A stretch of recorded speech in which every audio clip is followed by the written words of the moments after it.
दोस्तों, आपने हर साल दशहरे पर रावण का पुतला बनाकर ज़रूर जलाया होगा या फिर अपने आसपास के लोगों को रावण का पुतला जलाते ज़रूर देखा होगा। क्योंकि लंका नरेश रावण को लोग अन्याय, बुराई, काम, क्रोध, लोभ और अहंकार का प्रतीक मानते हैं। लेकिन क्या आपको पता है कि रावण एक परम ज्ञानी ब्राह्मण था? तो इतना ज्ञानी होने के बावजूद और एक ब्राह्मण कुल में जन्म लेने के बाद भी आखिर क्या हुआ कि रावण को एक राक्षस माना जाता है? चलिए आपको विस्तार से रावण के जन्म के पीछे का रहस्य बताते हैं। दरअसल रावण का उल्लेख हमें हिंदू धर्म के पवित्र ग्रंथ रामायण में मिलता है, जिसमें भगवान श्री राम के संपूर्ण जीवन का वर्णन है। और प्रभु श्री राम के जीवन में रावण का एक बहुत ही महत्वपूर्ण हिस्सा है। और रामायण के बारे में जानने बिना ऐसा लगता है कि रावण के बिना रामायण की रचना करना एक बहुत कठिन कार्य होता, क्योंकि किसी भी कृति के लिए न्याय के सामने अन्याय का सशक्त खड़ा होना अति आवश्यक होता है। वैसे आपको बता दें, वाल्मीकि रामायण के अनुसार सोने की नगरी लंका का राजा रावण ब्राह्मण ऋषि जिनका नाम पुलत्स महर्षि है और राक्षसी कैकसी का पुत्र था। रावण एक परम शिव भक्त था, राजनैतिक, महाप्रतापी, महापराक्रमी योद्धा, अत्यंत वैभवशाली शस्त्रों का प्रखर ज्ञाता, परम विद्वान, पंडित एवं महाज्ञानी था। और रावण के शासन में लंका का वैभव अपने चरम पर था और उसमें अपना महल पूरी तरह स्वर्ण रत्नों से बनाया था।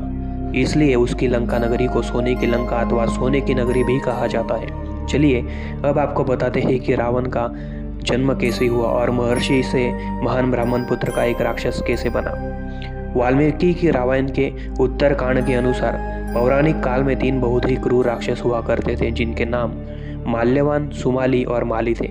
यह तीनों ब्रह्मा के बहुत बड़े भक्त थे और इन तीनों राक्षस ने ब्रह्मा की घोर तपस्या की और इनकी तपस्या से प्रसन्न होकर ब्रह्मा जी ने इन्हें वैभवशाली होने का वरदान दिया। और वरदान मिलते ही तीनों भाई पाताल और स्वर्गलोक के मौजूद देवताओं के साथ मनुष्य और ऋषि मुनियों पर अत्याचार कर उन्हें क्रूर तरीके से मारने लगे। लेकिन जब माली, माल्यवान और सुमाली के अत्याचार बहुत अधिक बढ़ गए, तब सभी ऋषि मुनि परम पूज्य भगवान श्री विष्णु जी के पास मदद मांगने गए और तीनों राक्षस भाइयों के अत्याचार के बारे में भगवान विष्णु जी को बताया। उन सभी की बातें सुनकर भगवान विष्णु ने उन्हें आश्वस्त किया कि आप सभी अपने लोक में निश्चित होकर जाएं और हमेशा की तरह अपना जीवन व्यतीत करें। मैं इन तीनों राक्षसों का विनाश करूंगा और तीनों लोगों को इनके अत्याचार से मुक्ति दिलाऊंगा। फिर क्या था, जैसे ही इन तीनों भाइयों माली, सुमाली और माल्यवान को भगवान विष्णु के कथन के बारे में पता चला, तो तीनों ने संपूर्ण सेना के साथ इंद्रलोक पर आक्रमण कर दिया। इसके बाद भगवान विष्णु इंद्रलोक आकर राक्षस का नरसंहार करने लगे और देखते ही देखते विष्णु जी ने माली सहित कई सारे राक्षस को मौत के घाट उतार दिया।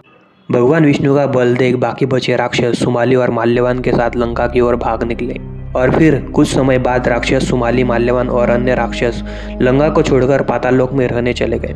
दरअसल युद्ध में मिली पराजय के बाद दोनों राक्षस अपने पूरे परिवार के साथ पाताल लोक में ही छुपे रहे। कुछ समय बीतने के बाद सुमाली पृथ्वी लोक पर भ्रमण को निकला और वहां पहुंचते ही उसने लंका में कुबेर जी को देखा, लेकिन भगवान विष्णु के डर के कारण जल्दी ही वापस लौटकर पाताल लोक चला गया।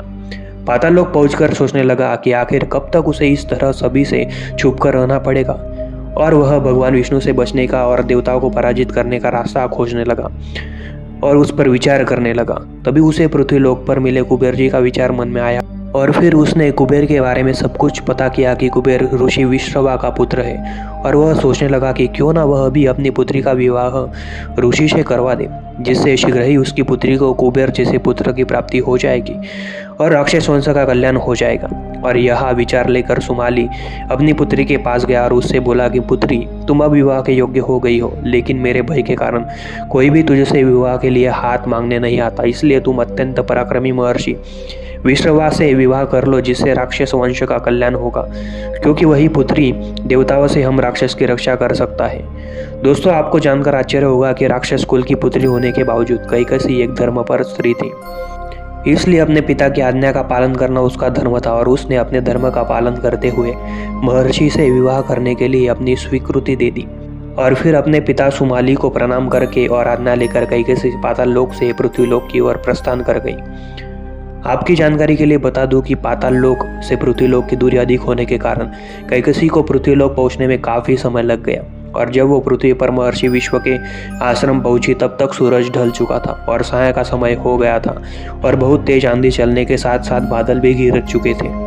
और महर्षि अग्नि होम कर रहे थे। जैसे ही कैकसी महर्षि विश्रवा के पास पहुंची तो सबसे पहले उसने उनके चरण नमन किए। तत्पश्चात उनके अग्नि होम समाप्त होने का इंतजार किया। जैसे अग्निहोत्री समाप्त हुई, महर्षि ने उससे उसके पिता का नाम और आश्रम आने का कारण पूछा। कैकसी ने विवाह करने की बात महर्षि को बताई। उसकी पूरी बात सुनने के बाद महर्षि ने उससे विवाह करने के लिए स्वीकृति दे दी। उसके बाद दोनों का विवाह हो गया। एक अच्छी पत्नी के रूप में कैकसी ने अपने पति महर्षि की कई वर्षों तक बहुत सेवा की और एक दिन उसके पति ऋषि प्रसन्न होकर कैकसी को वर मांगने को कहा। कैकसी ने अद्भुत और तेजस्वी पुत्र की माँ होने का वरदान मांगा। तब महर्षि ने कहा कि हे भाग्यवान, मैं तुम्हारी मन की यह इच्छा अवश्य ही पूरी कर दूंगा, परंतु तुम एक राक्षस कुल से आई थी, इसलिए तुम्हारे पुत्र भयानक सूरत वाले और गलत कर्म करने वाले होंगे। महर्षि विश्व की यह बात सुनकर कैकसी विचलित हो उठी और बोली, हे महर्षि, आप जैसे आदि पुरुष द्वारा मैं कुपुत्र की उत्पत्ति नहीं चाहती, इसलिए आप मुझ पर कृपा कीजिए। तब महर्षि ने उससे कहा कि तुम्हारा तीसरा पुत्र मेरे जैसा ही धर्म को मानने वाला होगा। कुछ समय बीतने के बाद कैकसी ने एक अद्भुत बालक को जन्म दिया, जो 10 सिर और 20 हाथों वाला अत्यंत तेजस्वी बहुत सुंदर बालक था, जिसके शरीर का रंग काला और आकार कोयले के पहाड़ के समान विशालकाय था। ऐसे पुत्र को देखकर कैकसी ने महर्षि से कहा, स्वामी, इस बालक के 10 सिर और 20 भुजा है। तब ऋषि ने कहा कि तुमने अद्भुत पुत्र की मांग की, अद्भुत अर्थात इस जैसा कोई ना हो, ठीक वैसा ही पुत्र हुआ है। 10 सिर होने के कारण उसके पिता महर्षि ने उसका नाम दशानंद रखा, जो बाद में दशा और रावण के नाम से सभी लोगों में जाना गया। उसके बाद कैकसी ने बहुत ही लंबे और छोटे कद के कुंभकर्ण को जन्म दिया, जिसके समान शरीर वाला कोई दूसरा प्राणी नहीं था। उसके बाद कैकसी ने एक अत्यंत रूपवान पुत्र को जन्म दिया, जिसका नाम शिव रखा, और उसके बाद कैकसी ने विभीषण को जन्म दिया, जो अपने पिता के समान ही सत्य और धर्म का पालन करने वाले थे।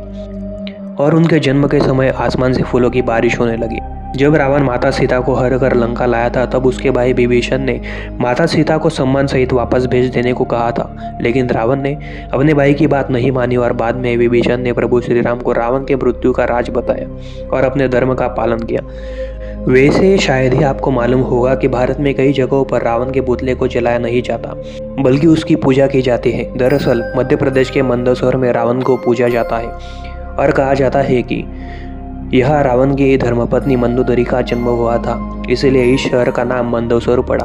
अब चूंकि मंदसौर रावण का ससुराल था और यहाँ की बेटी रावण को पत्नी बनकर मिली थी, इसलिए यहाँ दामाद के सम्मान की परंपरा के कारण रावण के पुतले का दहन करने की बजाय उसे पूजा जाता है।